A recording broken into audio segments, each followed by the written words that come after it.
Emma had never been great at moving on. It had been 6 months since her best friend, Clara, died in a car accident, and the loss still weighed heavily on her. Clara had been her anchor, the one person who understood her completely. On Sundays, Emma would scroll through her phone, rereading old texts and listening to voice messages Clara had left. It made her feel closer to her friend, even if it was just a hollow comfort. One night, feeling particularly lonely, Emma opened her texting app and clicked on Clara's contact. She knew it was pointless, the number had probably been disconnected by now, but she typed a message anyway.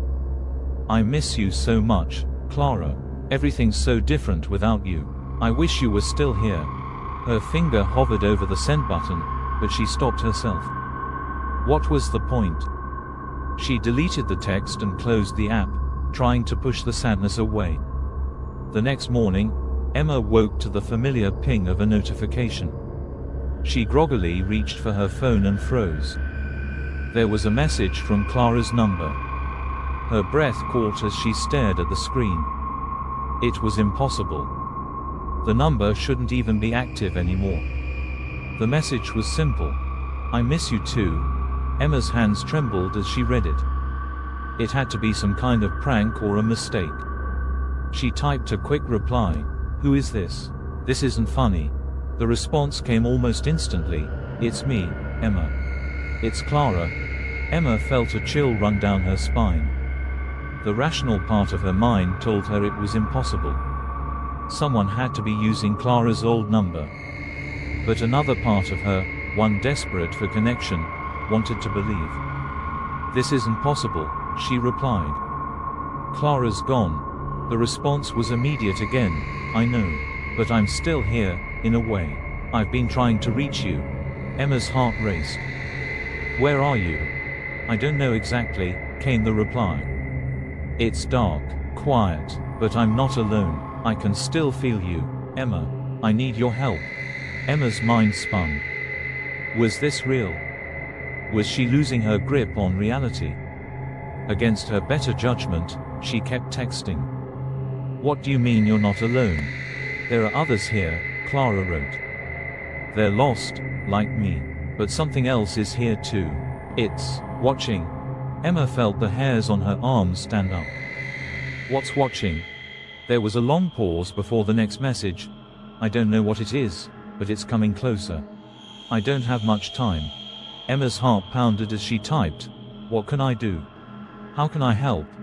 "Find the place where I died," Clara replied. "There's something there, something I need you to see." Emma hesitated. She hadn't been to the crash site since the accident. The thought of returning made her stomach churn, but the urgency in the messages pushed her forward. By afternoon, Emma was driving down the winding forest road where Clara's car had skidded off into a ravine. She parked at the edge of the road, the guardrail still mangled from the impact. The crash site was eerily quiet. She climbed down into the ravine, her heart heavy with memories. At the base of a tree, she found a small shrine, a collection of flowers and notes left by friends and family. Emma knelt beside it, unsure of what she was supposed to find. Her phone buzzed. "You're close," the message read. "Close to what?" Emma typed back. There was no response. The air around her grew cold, unnaturally so. A faint whisper reached her ears, almost indistinguishable from the wind. She turned, scanning the area, and then she saw it, a faint glow coming from behind a cluster of rocks. She moved closer, her breath visible in the frigid air. Behind the rocks was a small, charred object, a fragment of Clara's phone, twisted and blackened. Emma's hands shook as she picked it up. Her phone buzzed again. "That's it, that's what's keeping me here." Emma stared at the broken phone. "What do I do with it?" "Destroy it," Clara replied. "It's the last thing tying me to this place. But hurry, it's coming." The wind picked up, howling through the trees. Shadows seemed to lengthen and twist, moving in ways they shouldn't. Emma felt an overwhelming sense of dread, as if something unseen was bearing down on her. Without thinking, she smashed the charred phone against the rocks. It shattered into pieces, and the glow faded.